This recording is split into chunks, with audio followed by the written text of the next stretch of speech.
잠깐 읽은 후에 함께 은혜의 말씀 나누도록 하겠습니다. 하나님 말씀은 신약 성경에 있는 말씀이 되겠습니다. 마태복음 22장 1절로부터 14절까지 말씀입니다. 찬양을 조금 더 할 거예요. 한주간 조금 보세요.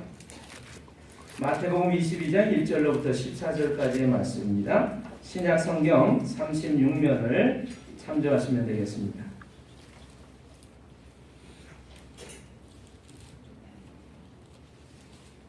마태복음 22장 1절로부터 14절까지의 말씀 찾으셨죠? 네, 우리 박성진 형제님이 좀 큰 목소리로 일어나셔가지고 크게 한번 좀 읽어주실래요? 1절로부터 14절까지의 말씀입니다. 예수께서 다시 비유로 대답하여 이르시되 천국은 마치 자기 아들을 위하여 혼인잔치를 베푼 어떤 임금과 같으니 그 종들을 보내어 그 청한 사람들을 혼인잔치에 오라 하였더니 오기를 싫어하거늘 다시 다른 종들을 보내며 이르되 청한 사람들에게 이르기를 내가 오찬을 준비하되 나의 소와 살찐 짐승을 잡고 모든 것을 갖추었으니 혼인잔치에 오소서 하라 하였더니 그들이 돌아보지도 않고 한 사람은 자기 밭으로 한 사람은 자기 사업하러 가고 그 남은 자들은 종들을 잡아 모욕하고 죽이니 임금이 노하여 군대를 보내어 그 살인한 자들을 진멸하고 그 동네를 불사르고 이에 종들에게 이르되 혼인잔치는 준비되었으나 정한 사람들은 합당하지 아니하니 내 거리 길에 가서 사람을 만나는 대로 혼인잔치에 청하여 오라 한데 종들이 길에 나가 악한 자나 선한 자나 만나는 대로 모두 데려오니 혼인잔치에 손님들이 가득한지라 임금이 손님들을 보러 들어올새 거기서 예복을 입지 않은 한 사람을 보고 이르되 친구여 어찌하여 예복을 입지 않고 여기 들어왔느냐 하니 그가 아무 말도 못하거늘 임금이 사환들에게 말하되 그 손발을 묶어 바깥 어두운 데에 내던지라 거기서 슬피 울며 이를 갈게 되리라 하니라. 청함을 받은 자는 많되 택함을 입은 자는 적으니라. 아멘. 네. 우리 찬송가 308장을 한 장도 함께 하겠습니다.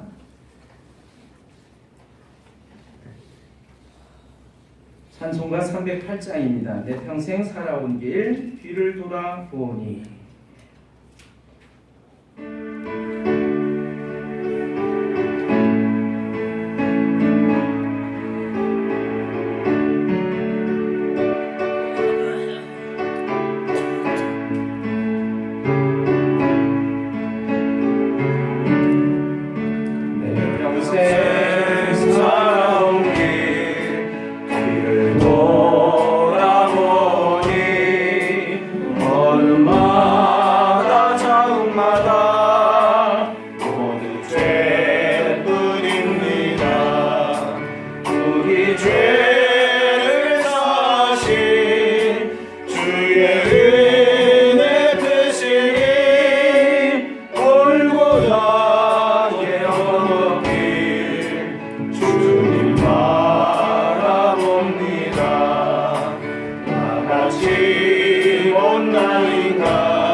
예수님 나의 주님 사랑해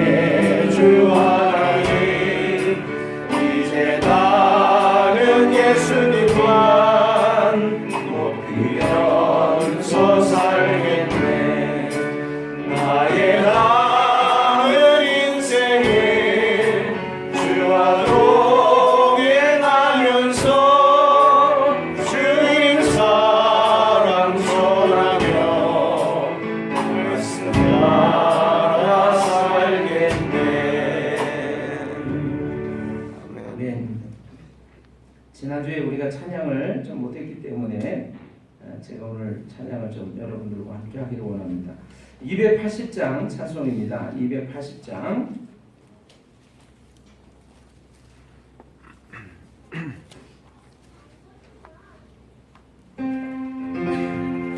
천부여 의지 없어서 손들고 옵니다. 주 나를 외면하시면 나 어디 가리까. 내 죄를 씻기 위하여 피 흘려 주시니 곧 회개하는 마음으로 주 앞에 옵니다. 우리 기도하는 마음으로 이 찬양하겠습니다. 천부여 의지 없어서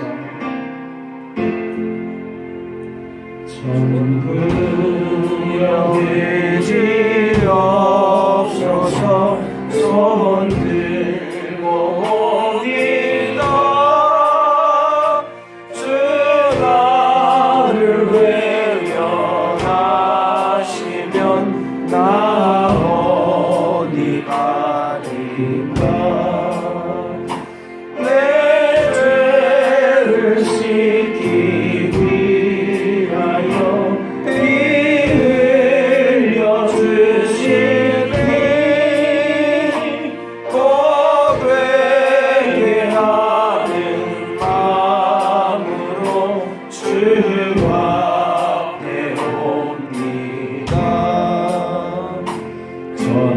전부터 계신 주께서 영주를 죄인을 보혈로 구해 주시니 그 사랑하던데 내 죄를 씻기 위하여 피 흘려 주시니 곧 회개하는 마음으로 주 앞에 옵니다. 나 예수 의지함으로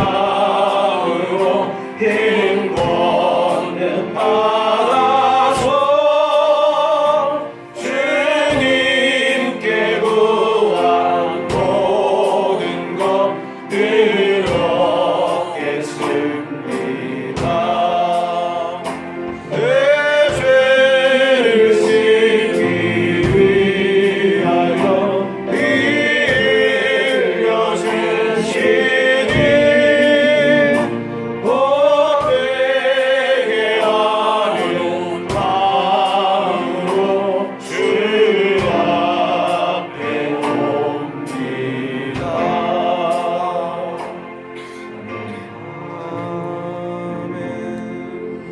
우리 복음성가를 한 장 더 하겠습니다. 181장입니다. 나를 사랑하는 주님. 우리 박수를 치시면서요, 좀 힘있게 찬양하겠습니다.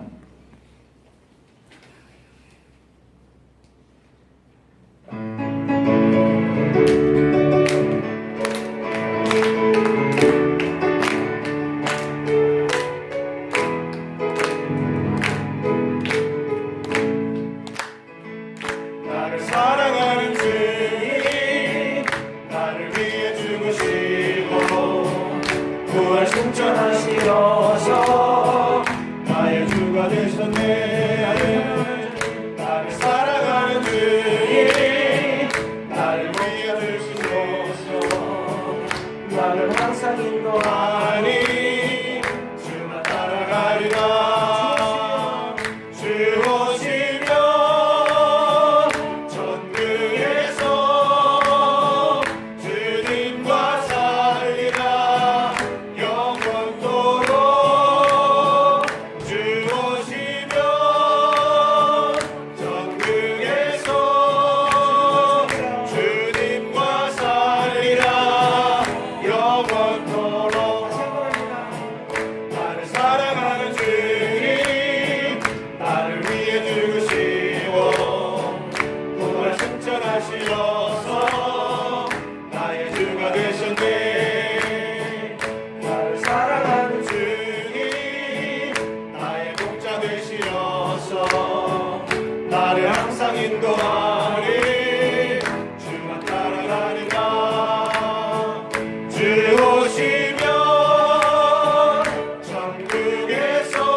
하나님께 영광의 박수 올려드리겠습니다.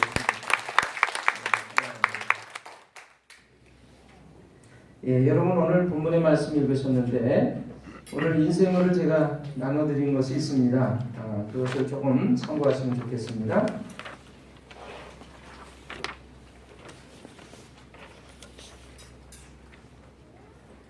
자, 인생물을 보시면 예복을 입지 않으면이라고 하는 그런 글이 있습니다.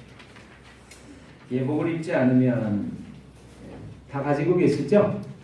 안 가지고 계신 분은 손을 들어서 표시를 해주십시오. 예, 조금 나눠주실까요? 뒤에 남아있나요? 주보들이? 네.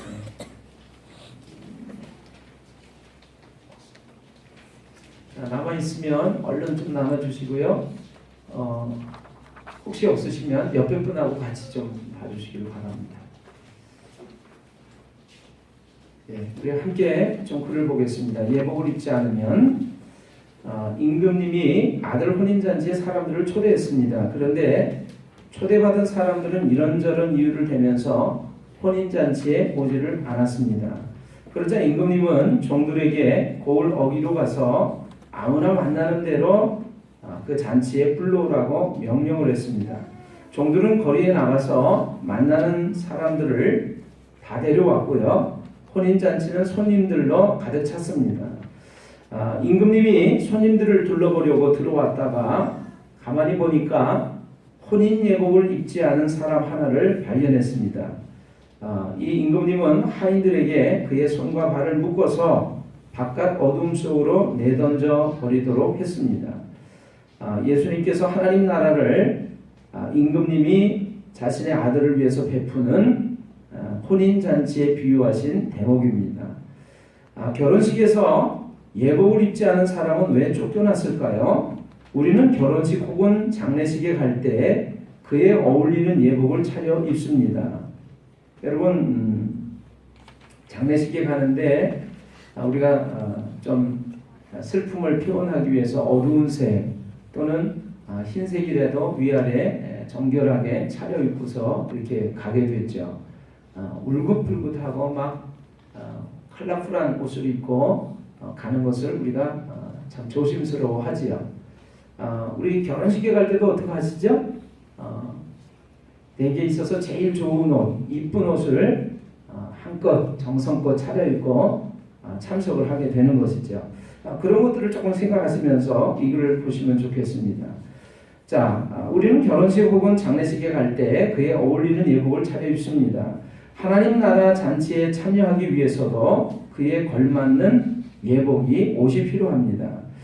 유대인들은요, 하나님을 믿는다라고 하는 유대인들은 혼인잔치가 치러지는 동안에 새 신랑과 신부는 물론이고요, 가족 그리고 잔치에 참여하는 모든 사람들까지 혼인 예복을 입는 것을 매우 중요하게 여기는 풍습을 가지고 있습니다. 자, 유대인들의 혼인잔치는 가족과 친인척, 마을 사람들, 또 알고 있는 지인들, 심지어 해인들도 참여할 수 있는 큰 축제와 같았습니다. 혼인잔치는 보통 일주일 정도가 치러졌고요. 잔치 내내 연회, 노래, 춤 등이 이어졌다고 해요. 여러분 우리도 옛날에 잘 못 먹고 못 살 때 동네에서 어느 집에서 잔치가 있다라고 하면요, 그냥 온 동네 사람들이 다 가서, 제가 언제 인터넷에서 사진을 본 적이 있는데 지붕에도 막 사람들이 수십 명 올라가가지고 그 잔치 떡 먹으려고 그리고 기다리고 있는 모습을 본 적이 있습니다. 그래서 지나가는 거지들도 그냥 그 잔치집에서 누구 그 회가면 또 잔치집에 가서 그냥 실컷 얻어 먹으니까 그 거지들이 아주 배 터지게 먹는 날이죠. 그래서 어떤 거지 왕초가 이제 임종을 하면서 그 부하 왕초에게 이제 자신의 자리를 넘겨주는데 수첩을 하나 넘겨줬다라고 하지요. 수첩에 보니까 어떻게 해요? 그 마을 사람들의 생일부터 해서 또 모든 대소사가 다 기록이 되어 있더라는 거예요. 이웃집 그 김진사 때에 회가변이 몇 월 며칠, 또 칠순잔치가 몇 월 며칠, 누구 생일 잔치가 몇 월 며칠, 이렇게 기록이 되어 있었다라고 하는 것이죠. 자, 아무튼 그런 것들 좀 기억하시면 이 이스라엘 사람들, 유대인들의 잔치에는 정말 하루도 아니고 이틀도 아니고 일주일 동안 계속해서 이렇게 치러졌다라고 하는 것이고요. 춤과 노래와 맛있는 음식을 그렇게 풍성하게 차려놓고 먹었다라고 하는 것입니다. 여러분과 저도 그 놀라운 잔치 자리에 이렇게 함께 참여할 수 있게 되기를 주님의 이름으로 축원합니다. 계속 좀 읽어보겠습니다. 혼인을 치르는 신부는요, 아름다운 여왕처럼 몸치장을 했습니다. 신부는요, 목욕을 하고 가족이나 이웃에게 보석을 빌려서 머리를 장식을 했습니다.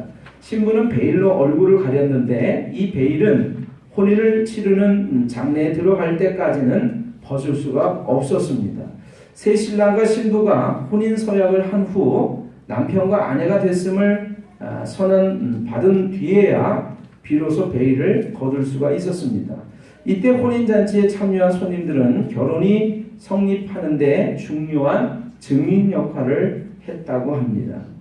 자, 어거스틴이라고 하는 사람이 있는데요. 이 혼인잔치 비유에서 이 혼인 예복이라고 하는 것은 깨끗한 마음에서 나오는 자비로운 사랑의 마음이다, 이렇게 얘기를 했고요. 혼인 예복은 어떻게 보면 예수님을 믿는 사람들이 받는 세례를 얘기할 수도 있는데, 세례 받는 그 자체라기보다는 깨끗한 마음과 흠없는 양심, 뒷장을 보시면 진실한 믿음에서 나오는 사랑이라고 말을 했습니다. 그리고 그레고리오 대제라고 하는 사람은요, 혼인 예복이 뜻하는 것은 믿음의 세례라고 말을 했고요. 거룩한 교회에 속한 사람이지만 혼인 예복을 입지 않고 혼인잔치에 온 사람은 사랑과 믿음이 없는 사람이라고 말을 했습니다. 또 혼인 예복은 결국 사랑이라고 말을 했어요. 이는 창조주 하나님께서 교회를 그분의 아들 되시는 예수님과 결혼시키기 위해서 이 혼인잔치에 오셨을 때 그분께서 지니셨던 것이 바로 사랑이기 때문이라고 가르쳤습니다. 자, 예수님께서는 혼인잔치의 비유에서 혼인 예복을 하나님 나라에 들어가는데 필요한 회개라고 말씀을 해주셨어요. 예수님께서는 세례를 받았다고 무조건 하나님 나라에 들어갈 수는 없으며, 하나님 나라에 들어가기 위해서는 그에 합당한 삶을 살아야 한다는 것을 강조하신 것입니다. 예수님이 언급한 결혼 예복은 인간 세상의 예복과는 질적으로 다릅니다. 그렇기 때문에 예복을 갖춰 입지 않으면 결코 하나님 나라에 들어갈 수 없고요, 바깥 어둠 속으로 쫓겨나게 된다라고 하는 것입니다. 자, 제가 이 말씀을 생각하면서 연관되어 있는 다른 말씀들이 좀 떠올랐는데, 그것을 제가 여러분 가지고 계신 인쇄물에 제가 기록을 해서 나눠드렸습니다. 요한계시록 3장 4절의 말씀입니다. 같이 한번 읽어볼까요? 그러나 사대에 그 옷을 더럽히지 아니한 자 몇 명이 네게 있어 흰옷을 입고 나와 함께 다니리니 그들은 합당한 자인 연고라. 3장 5절입니다. 이기는 자는 이와 같이 흰옷을 입을 것이요 내가 그 이름을 생명책에서 결코 지우지 아니하고 그 이름을 내 아버지 앞과 그의 천사들 앞에서 시인하리라. 계시록 3장 18절입니다. 내가 너를 권하노니 내게서 불로 연단한 금을 사서 부요하게 하고 흰옷을 사서 입어 벌거벗은 수치를 보이지 않게 하고 안약을 사서 눈에 발라 보게 하라. 계시록 4장 4절입니다. 또 보좌에 둘러 24 보좌들이 있고 그 보좌들 위에 24 장로들이 흰옷을 입고 머리에 금관을 쓰고 앉았더라. 계시록 7장 9절. 2일 후에 내가 보니 각 나라와 족속과 백성과 방언에서 아무도 능히 셀 수 없는 큰 무리가 나와 흰옷을 입고 손에 종려가지를 들고 보좌 앞과 어린 양 앞에 서서 아멘. 자, 밑에 있는 마지막 말씀 읽어봅니다. 계시록 7장 13절의 말씀입니다. 장로 중 하나가 응답하여 나에게 이르되 이 흰옷 입은 자들이 누구며 또 어디서 왔느냐. 아멘. 여러분 알다시피 제가 지난 주간에는 아주 바쁘게 살았습니다. 그냥 풀로 아주 바쁘게 살았어요. 지난주라고 해도요, 바로 어제까지의 일이 되겠습니다. 전도학교가 있었고요, 우리 범철 신방이 있었고, 그 다음에 우리 박숙경 멋진 성도님의 소천으로 인한 장례 절차들이 있었고요. 우리 소그룹으로 또 모였었고, 금요기도에 있었고요. 제가 이제 청원경찰서 이제 경목위원인데 경목회 모임들이 있었습니다. 제가 어젯밤까지는요, 어젯밤 10시 반까지는 우리 교회 안에 있는 모든 컴퓨터를요 새로 설치하는 일을 마무리를 지었습니다. 지난 주간에 제가 컴퓨터 설치하는 사장님을 3번이나 만나면서 지금 저희 교회에는 컴퓨터들이 굉장히 이제 오래됐습니다. 5년, 뭐 7년, 10년도 된 컴퓨터가 있어서 그래서 가끔씩 이렇게 영상이 문제가 있기 때문에 모든 컴퓨터를 다 이제 새롭게 설치하고 그래서 세팅하는 일을 했습니다. 근데 10시 반쯤 지나서 이제 제가 오늘 여러분들이 가지고 계신 주보도 인쇄를 하고 말씀을 준비하려고 이렇게 다 자리에 앉았는데요. 12시부터 막 잠이 쏟아지기 시작하는 거예요. 그동안에 이제 긴장하고 힘들었던 그런 시간들이 제가 이제 풀리면서 막 잠이 쏟아지더라고요. 그래서 이제 걱정을 했습니다. 이거 어떻게 해야 될까? 그러다가 제가 어떻게 했을까요? 잤습니다. 잤어요. 하나님께 다 맡기고 할 수 없어요. 그때는 이제 인간적으로 막 몸부림을 쳐보지만 제가 한 20년간 해보니까 사람의 힘으로는 안 되더라고요. 그래서 그때는 하나님을 의뢰할 수밖에 없어요. 온전히 의지하고 제가 이제 잠자리에 들었습니다. 그리고 굉장히 단잠을 잤어요. 눈을 떴는데 5시쯤 눈을 떴습니다. 5시에 눈을 떴는데 사실은 이제 잠을 잘 자긴 했지만 눈을 뜬 이유가 꿈을 꿨어요. 무슨 꿈을 꿨냐면 제가 어떤 모임에 뭐 잔치 자리이기도 하고 또 아주 늘 정기적으로 모이는 어떤 모임에 참석을 했습니다. 제가 아는 유력한 분들이 그 자리에 다 참석을 했더라고요. 멋진 예복을 입고 참석을 했습니다. 그래서 제가 제 딴에는 가지고 있는 옷 중에서 가장 깨끗한 옷, 좋은 옷을 입고서 참석을 했어요. 근데 그분들이 저쪽에 모여가지고 저를 보면서 뭐라 부르는 거예요. 그 얘기를 가만히 들어보니까 뭐라 그러냐면 저 박 목사 저 사람은 평소에 옷도 굉장히 허름하게 입고 다니고 냄새나는 옷을 입고 다니고 그리고 오늘 온 것도 보니까 우리하고는 격이 맞지 않는 그런 초라한 옷을 입고 왔어. 이렇게 얘기를 하는 거예요. 그러면서 저를 불러놓고 그렇게 살면 어떡하나 그러면서 결국에 제가 그 모임에서 쫓겨났습니다. 그래서 제가 오면서 쫓겨나 오면서 제가 굉장히 좀 서운하기도 하고 마음이 아파서 굉장히 고민을 하면서 왔어요. 내가 평소에 어떻게 살았지? 내가 좀 더 좋은 옷을 입고 좀 걸맞는 격에 맞는 좋은 옷을 입고 그렇게 그 모임에 참석을 했어야 하는가? 아니면 그 모임에 아주 유력한 사람한테 내가 좀 잘 보여가지고 좀 실수나 잘못을 해도 괜찮아 이러면서 좀 덮어주는 그런 은혜를 내가 받았어야 하는가? 그런 생각을 하면서 눈을 뜨게 됐습니다. 근데 굉장히 좀 서운하더라고요. 아무튼 옷을 제대로 못 입었다고 쫓겨났는데 여러분 여기까지 들으시면서 좀 아마 생각이 되실 거예요. 제가 아침에 사실은 이러한 말씀을 나눌까 저러한 말씀을 나눌까 고민을 하다가 잠이 들었어요. 그리고 한 주간 내내 그런 생각도 했습니다. 산다라고 하는 것이 무엇이고 죽는다는 것이 무엇일까? 참 많은 생각을 했던 한 주간이었습니다.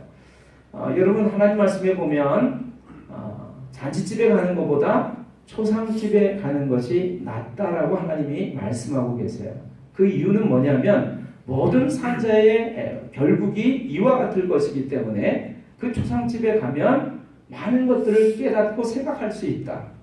그래서 여러분 잔치집에 가면 아주 행복하고 좋고 기쁘다가 그냥 오게 마련인데 초상집에 가면 내가 좀 더 삶을 진실되게 바르게 또 힘있게 열심히 살아야겠구나 하는 생각을 하게 되는 것이죠. 그래서 하나님의 말씀은 참 진리입니다. 여러분들도 잔치집에 가는 것을 좋아하시기보다 어떻게 보면 삶을 돌이켜 볼 수 있고 좀 더 진실되게 힘있게 살아가고자 하는 그 결단이 생기는 초상집에 가보시기를 주님의 이름으로 축원을 드립니다. 그런데 아무튼 제가 그런 생각이 드는 거예요. 꿈속에서 이제 그러한 꿈을 꾸고 난 다음에 아침에 눈을 뜨는데 그러한 여러 말씀들을 나눌 수 있지만 저에게 그 예복에 대한 말씀을 주시는 것으로 저는 제가 생각을 하게 됐습니다. 여러분 오늘 제가 그 성직자의 가운을 입고 있습니다. 제가 이제 그 영대를 하고 있는데 이것은 이제 예수님이 돌아가시기 전날 밤 제자들하고 마지막 저녁 식사를 하는 자리에서 수건을 두르시고 제자들의 발을 씻겨 주십니다. 그래서 그 예수님이 두르신 수건을 의미하는 거예요.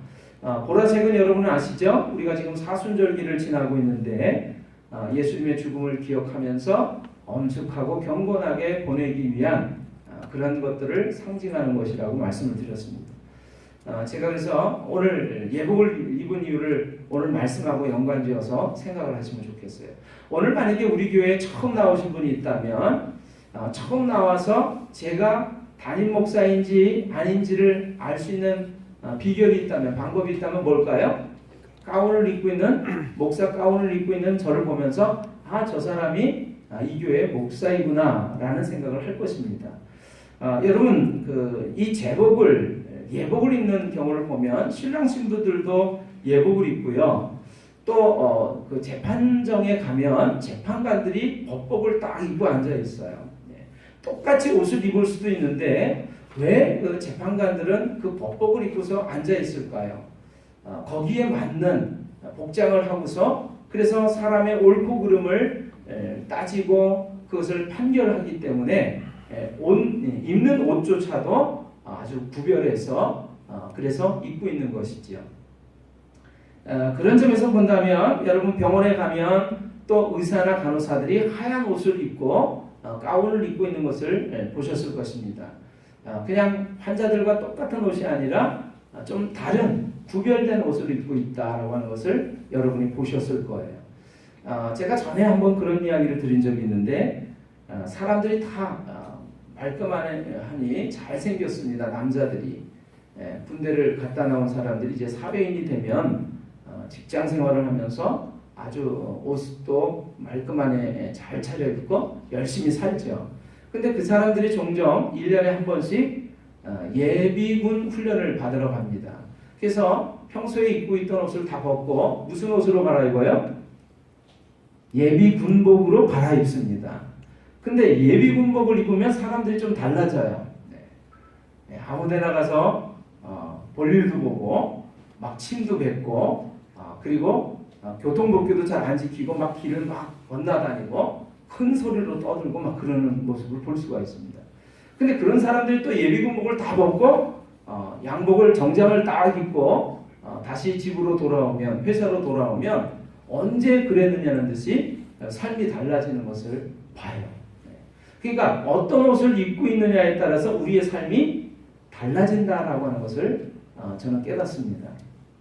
예전에 그 목사님들 가운데 훈련을 받는 분들이 몇 분 계셨어요. 근데 어떤 목사님은 이렇게 자리에 서서 가만히 이야기를 못하고 왔다 갔다 하는 그런 습관을 가진 분이 계셨습니다. 그래서 막 안절부절을 못하고 왔다 갔다 하고 그래서 그분한테 이렇게 가운을 입혔대요. 가운을 입히니까 어떻게 됐을까요? 그분이 점잖해지는 거예요. 그래가지고 서서 아주 말씀도 천천히 잘하시고 그런 것들이 훈련이 되는 걸 제가 봤습니다. 그래서 아무튼 이 옷이라고 하는 것은 그런 의미를 가지고 있습니다. 자, 여러분 하나님 나라에 우리가 다 초청을 받은 사람들이에요. 원래 초청받은 사람들은 이 핑계 저 핑계 대면서 가지를 않았습니다. 그리고 원래 초청받지 못했던 우리들, 그것을 성경에서는 이방인들이라고 말을 합니다. 원래 하나님을 믿고 하나님의 백성으로 구별됐던 이스라엘 백성들, 유대인들은 하나님 나라에 들어갈 수 있는 원래 자격을 가졌던 사람들이었어요. 근데 그 사람들이 하나님 나라에 초청을 받았음에도 불구하고 이 핑계 저 핑계 대면서 가지를 않자 하나님께서 하나님을 알지 못하던 이방인들에게 초청장을 보내셨죠. 여러분과 제가 그래서 하나님 나라에 들어갈 수 있는 자격을 가지고 참석을 하게 된 것입니다. 우리는 초청을 받았을 때 아이고 기쁘구나 하고 달려온 거예요. 그런데 오늘 이야기 가운데 보니까 임금님이 그 혼인잔치에 이렇게 참석한 사람들을 다 둘러보고 있다 보니까 한 사람이 옷을 입지 않고 온 것을 발견을 했습니다. 예복을 입지 않은 것을 발견을 했습니다. 우리나라의 경우도 그렇지만 이 유대인들의 결혼식에는 특별히 참석하는 모든 사람들도 거기에 걸맞는 예복을 입도록 풍습이 되어 있어요. 그런데 그 옷을 입지 않고 들어와 있는 것이죠. 그래서 그 사람은 쫓겨나게 됩니다. 여러분, 이 예복은 제가 아까 말씀드린 대로 어떤 것을 상징하는 것이냐면 사실은 우리의 삶을 상징하는 거예요. 하나님을 믿노라고 말을 하지만 어떻게 삶을 사느냐, 그것이 옷으로 상징이 된 것입니다. 표현이 된 것입니다. 여러분 어떤 옷을 입어야 될까요? 예복을 입어야죠. 깨끗한 옷을 입어야 합니다. 그것이 성경에서 말하는 흰옷이라는 개념으로 생각하시면 좋겠습니다. 여러분과 제가 하나님 나라에 들어가려면 흰옷을 입어야 합니다. 거기에 맞는 예복을 입어야 합니다. 그 예복은 하나님을 사랑하고 하나님을 믿는 삶의 모습입니다. 그러한 것들을 가지지 않으면 절대로 하나님 나라에 들어갈 수 없다라고 하는 것이 오늘 우리가 읽은 이 말씀이 가르쳐주고 있는 내용이 되겠습니다. 여러분 오늘 우리가 하나님 나라에 초청을 받아서 들어가는데 내가 이대로 들어가야지 하고 생각하시는 분이 없기를 바랍니다. 그냥 그럭저럭 살다가 내가 예수님 믿는다라고 하는 말만 하고 살다가 하나님 나라에 가면 들여보내 주시겠지 그렇게 생각하지 않으시기를 바라요. 여러분 하나님을 믿는 자답게 삶을 살 때 그러한 옷을 입고 살 때 하나님께서 우리를 그분의 잔치자리에 하나님 나라에 들어감을 허락해 주시는 것입니다. 여러분과 제가 그러한 믿음의 옷을 입고 사랑의 옷을 입고 거룩한 옷을 입고 삶을 사시다가 하나님 나라에 다 들어가시는 주인공들이 되시기를 주님의 이름으로 부탁을 드립니다. 예복을 입지 아니하면, 그래서 오늘 설교의 제목이 예복을 입지 아니하면이에요. 여러분 예복을 입지 아니하면, 하나님이 말씀하시는 사랑과 믿음의 옷을 입지 아니하면 하나님 나라에 결코 들어갈 수 없다는 사실을 오늘 여러분들께서 명심하고 하나님 저에게 사랑의 옷을 입을 수 있도록 믿음의 옷을 입을 수 있도록 하나님 도와주세요. 이렇게 기도하시는 여러분들이 다 되시기를 주님의 이름으로 축원합니다. 아멘. 제가 보신탕을 별로 안 좋아하는데요. 사회생활을 할 때 보신탕 집에 간 적이 있습니다. 그 보신탕 집에 가니까요. 개고기를 못 먹는 사람들을 위해서 이 삼계탕도 이렇게 끓여놨다가 삼계탕을 먹도록 해주더라고요. 요즘 선거를 앞두고 있어가지고요. 많은 사람들이 지금 이제 유세를 하고 있습니다. 그런데 7명의 국회의원이 보신탕 집에 보신탕을 먹으러 갔습니다. 그래서 이제 주문을 받으러 온 사람이 7명의 국회의원들에게 물었어요. 여러분 보신탕 집에 가면 아까 말씀드린 대로 개고기를 먹을 것이냐 닭고기를 먹을 것이냐. 그래서 이렇게 묻습니다. 자 개요. 개 원하시는 분 손 들어보세요. 그럽니다. 그럼 이제 손을 들죠. 닭 원하시는 분. 근데 이제 이걸 줄여서 이렇게 얘기합니다. 개요. 그러면 이제 사람들이 손을 들어요. 하나, 둘, 셋, 넷, 다섯, 여섯. 개 다섯. 닭이요. 그러면 이제 닭 두 사람 듭니다. 닭 두 사람. 닭 둘. 근데 이 7명의 국회의원들이 전부 이제 보신탕을 원한 거예요. 개요. 그러니까 7명이 다 손 들었어요. 그러니까 주문 받으러 온 사람이 그러면 다 107 맞죠? 그랬더니 7명이 다 네. 하도 국회의원들이 요즘 인기가 없으니까요. 어느 날 이제 국회의원들이 차를 타고 가다가 사고가 난 거예요. 사람들이 아주 중상을 입었습니다. 옆에서 그걸 지켜보고 있던 농부가 달려가서 구조 활동을 하려고 했는데 나중에 보니까 그 국회의원들을 다 땅에 묻었더라고요. 경찰이 물었습니다. 당신이 구조하러 달려왔을 때 이 국회의원들이 살아있지 않았습니까? 그랬더니 아니요, 다 죽어 있었어요. 그러는 거예요. 그래서 아니, 내가 볼 때는 생명이 붙어 있었을 것 같은데 정말 죽어 있었던 거 맞습니까? 아니, 국회의원들이 말하기를 나 아직 살아있다고, 나 다쳤을 뿐이라고 얘기하는데 국회의원들이 하는 말을 믿을 수가 있어야죠. 그냥 다 묻어버렸어요. 그렇게 얘기를 하는 거예요. 여러분, 삶을 어떻게 사느냐에 따라서 우리의 옷이 달라지는 줄로 믿습니다. 아멘. 오늘 하나님께서 우리를 하늘나라에서 맞이하실 때 어떤 옷을 입고 왔느냐를 보시면서 들여보내고 들여보내지 않고를 결정하십니다. 여러분들과 제가 사랑과 믿음의 하얀 옷을 입고 그분 앞에 설 때 하나님께서는 합격 그러시면서 들여보내시는 것이죠. 예수 그리스도를 믿을 때 그 놀라운 흰 옷을 입게 되는 줄로 믿으시기를 바랍니다.